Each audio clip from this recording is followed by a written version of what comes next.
everyone. This is Chef Angela Michelle of Culinary Kisses, and I am here with you today because I want to share a very special guest with you. This is for my Taste on TV segment for my show on there, my cooking show, From the Catwalk to the Kitchen. Welcome. Please give a warm welcome to Rosemary Manso. Yay! Hi, thank you so much for having me. I'm so excited to be here, Michelle. Thank you.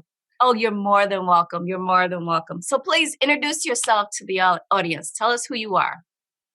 Well, my name is Rosemary Manso. I'm a model and fashion show producer, and modeling has taken me all over the world, and recently in South Korea, where I lived for about 4 years, and I also started the Seoul Africa fashion show. Awesome. And that's how I came to know Rosemary. Actually, I happened to stumble across a YouTube of one of her fashion shows. And I was like, oh my gosh, like I have to talk to this lady. And coming from Runway myself, like I had a total appreciation of what she's done, what she's put together, what she's produced, and what she's put out there into the world for people to admire. And I'm definitely an admirer of that.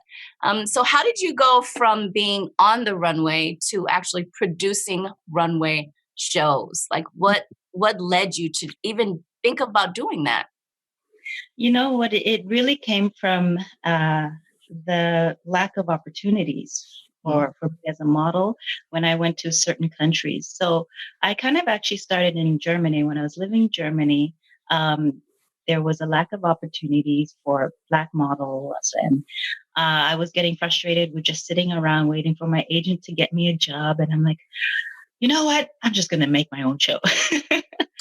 So, when I moved to Korea, I knew I had that experience in me. And again, when I saw that there were lack of opportunities for Black models, but I saw that there were beautiful Black people in Korea, the expat community there is huge.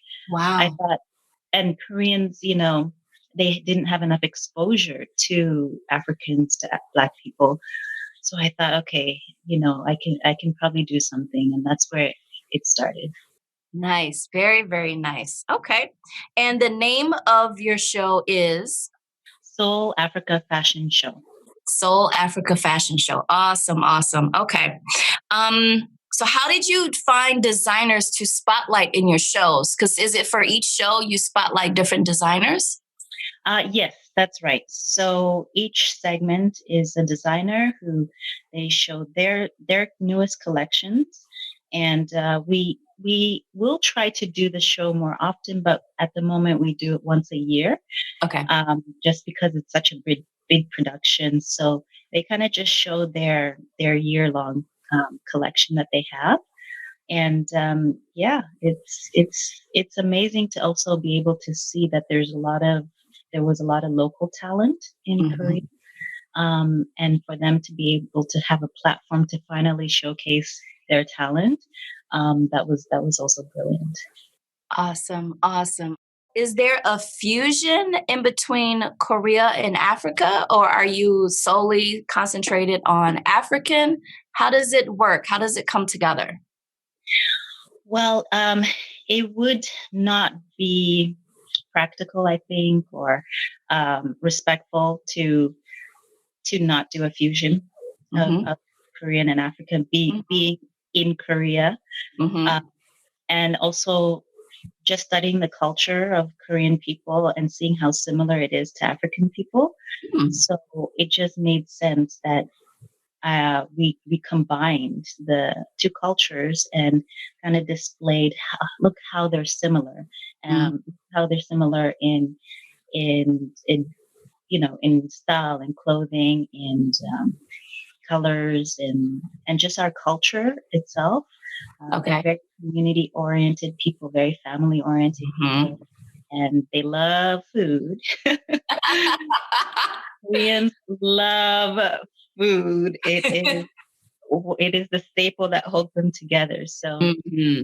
yeah, so just knowing that about our cultures, it just Yeah. made sense to always have at least Korean designers involved in the show, or Mhm. designers who were doing a fusion, Korean African designs. And we just, as you saw from the show, there's some beautiful, beautiful Oh my gosh. designs out there. And did you have a show last year in 2020? Unfortunately, we didn't. Okay. So was that because of COVID-19? Blame Rona, as they say. Blame it on Rona. Blame it on Rona. Okay. Okay. So are you planning to have a show in 2021?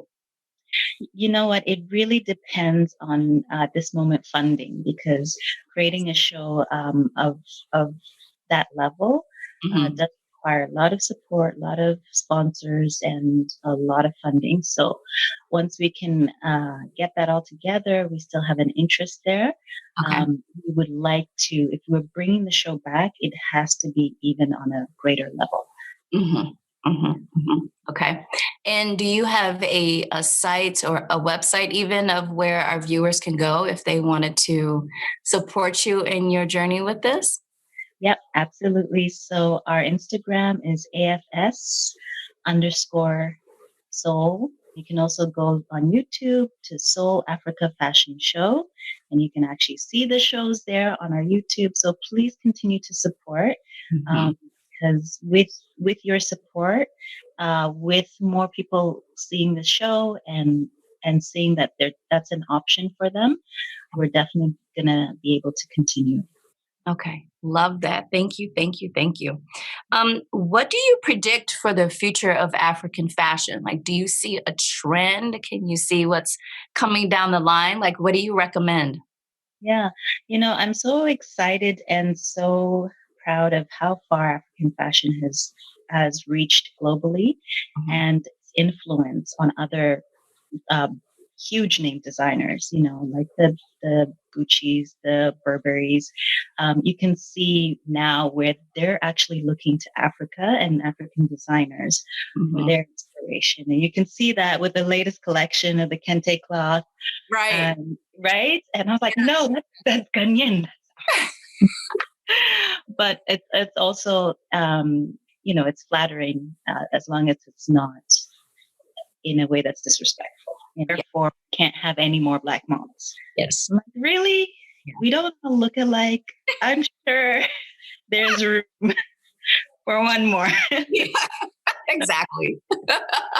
Yeah, it was very hard to get that support initially, because I know, agencies would really invest in their models that they really believed in, and Hmm. that's changed as well. Now models are very self-sufficient. Models are more like entrepreneurs now, and Hmm. they really have to manage themselves, their looks, their everything. Yes. Get the jobs, and they're the ones who are being active and proactive about getting work. So it's definitely been a shift in that way, uh, Hmm. and just models taking more agency and definitely more Hmm. action. But we still have far to go. Yes, we do. Yes, we do. Yes, we do. Yeah, Progress, but still moving forward and changing mindsets. mindset. Still a lot of work to be done. That's it. That's it. But Yeah. we know black is beautiful no matter what. We've always known that. I think So, it hasn't been in the forefront. It's kind of like behind closed doors, black is beautiful, but when you're in the public, it's like, oh no, I would never. So I think people are being more upfront with how they truly feel about black beauty. exactly. And Yeah. also recognizing the diversity in black beauty too. Yes, Right? yes. Because a lot of if you look at the 80s models and the early 90s models, they're Hmm. very beautiful black, but they still had that very European features. Yes, And yeah. now we're seeing models that still keep their African Oh, centered features, and, yes, are still accepted. yes. Alec is one of my favorites. She's just beautiful, so Alex, beautiful. yeah. Yeah, yes, yes. Okay, so I want to know about the future of your show. Where do you see your show in 5 years, for example? Do you want to go more digital? Do you want to branch out into other countries and do fusions there? Like, what are your future plans? Yeah, that's a great question. And I wish I could predict the future, but I can't. So I can only work towards, what I think might work. And that is definitely being more global. Mhm. Think continuing for sure in Seoul. We've piqued the interest. There's a community there that is supporting us. So Awesome. as long as we can continue to get that funding and the sponsors, then we'll continue there for sure. Definitely looking into other parts of Asia as well, because Mhm. I don't believe there are. Um, I don't believe there's any other African fashion show in Asia. I think there might be one in China, Wow. but it's not as big or globally spread as ours. So Okay. I definitely love to bring it to other parts like Japan, Indonesia, Yeah. perhaps, and also digital for sure. That's something we can't avoid. I Mhm. think it's actually a good thing because it bring our show more global. Correct. Yes. Awesome. And you are continuing to model yourself, correct? Yeah, I dabble here and there. So you haven't officially retired yet, right? I haven't retired my heels yet, but because they keep pulling me back in. So I can't retire my heels yet, but I love doing more of the behind the scenes stuff and Mhm. show producing, working on other business ventures. I love that. I love that. I love that. So anyone out there interested in hiring you as a professional model, where can they find you? They can find me on Instagram for sure at Rosemary Rev. That's Rosemary Reve, all one word. You can contact me at soulqueenentertainment.com. That's my production company, Soul Queen Entertainment. Yeah, you definitely hit me up there. Sure. Awesome. Awesome. And any closing thoughts for our viewers? Anything else you want to share with us today? Um, what I want to share with the viewers out there, especially young people and people who are feeling frustrated, is just don't wait for someone to give you that opportunity. Mhm. Sometimes you just have to open the door yourself and you have to knock down the walls and create that opportunity yourself. No one's going to do it for you. You have to Mhm. go out there and do it. So just stay focused, know what you want, and then trust me. Once you have innovative ideas, I'm like stumbling over my words today. An innovative idea, people will support you. Great advice. Thank you so much, Rosemary. This was an absolute pleasure to interview you today for Taste on TV and for From the Catwalk to the Kitchen. You Okay. are an amazing light in this world, my dear, and please continue to do what you're doing. Thank you so much, Michelle. And thank you to you too, because what you're doing here is brilliant. I know you're going to have so many followers and it's just going to take off. I think we all need that comfort that you're bringing right now. So thank you for doing this show and thank you for reaching out. I really appreciate it. Thank you. Thank you so much. Push up forward. Oh.